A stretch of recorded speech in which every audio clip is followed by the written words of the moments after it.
नमस्कार।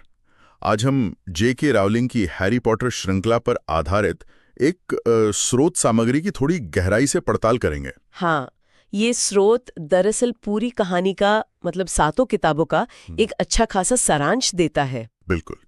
तो आज का हमारा मकसद है इस स्रोत से मुख्य कहानी, जो अहम मोड़ हैं और जो गहरे विषय हैं, उनको समझना। चलिए शुरू करते हैं फिर। तो कहानी की शुरुआत होती है हैरी पॉटर से। एक 11 साल का लड़का है, अनाथ है, और उसे अचानक पता चलता है कि वो जादूगर है। हाँ, और उसका दाखिला Hogwarts school of witchcraft and विजर्डरी में हो जाता है। उसके लिए तो जैसे पूरी नई दुनिया ही खुल जाती है।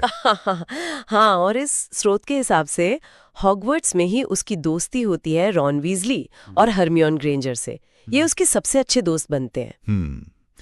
लेकिन स्रोत ये भी साफ करता है कि हैरी कोई मामूली जादूगर नहीं है। हाँ, उसे द बॉय हु लिव्ड कहते हैं ना। जी हाँ, बिल्कुल, क्योंकि वो बचपन में लॉर्ड वोल्डेमॉर्ट के उस जानलेवा श्राप से बच गया था। एक ऐसा हमला जिसमें उसके माँ बाप मारे गए थे।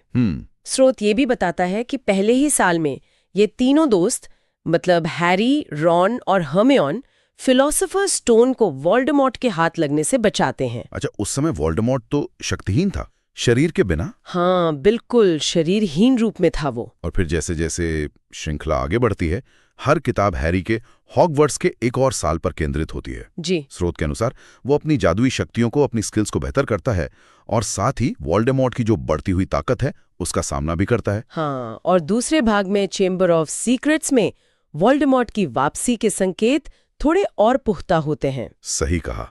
लेकिन स्रोत कहता है कि जो बड़ा टर्निंग पॉइंट है वो चौथे भाग में आता है, गॉबलेट ऑफ फायर। हाँ, वो तो बिल्कुल निर्णायक मोड़ है। स्रोत इस बात पर जोर देता है कि गॉबलेट ऑफ फायर के अंत में वोल्डेमॉर्ट शारीरिक रूप में वापस आ जाता है। और इसके बाद तो पूरी जादूगर दुनिया में जैसे खलबली मच जाती है। हाँ, बिल्कुल, दुनिया बट जाती है। फिर ऑर्डर ऑफ द फीनिक्स और हाफ ब्लड प्रिंस में ये संघर्ष और गहराता है।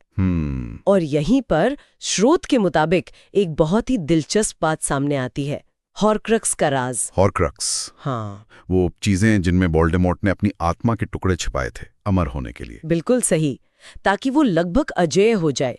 स्रोत ये भी बताता है कि डंबलडोर हैरी को इन्हीं खतरनाक चीजों को ढूंढने और नष्ट करने के लिए तैयार कर रहे थे। अच्छा, तो डंबलडोर को पहले से अंदाजा था कि ये लड़ाई कहां तक जाएगी? लगता तो यही है। फिर आती है आखिरी किताब, डेथली हैलोज। स्रोत बताता है कि इस बार हैरी, रॉन और हरमियन हॉगवर्ट्स नहीं जाते। नहीं, वो स्कूल छोड़कर निकल पड़ते हैं एक बहुत मुश्किल मिशन पर। इन हॉर्क्रक्स को ढूंढना और तबाह करना। जी, और इसी सफर में उन्हें डेथली हैलोज के बारे में भी पता चलता है। वो तीन बहुत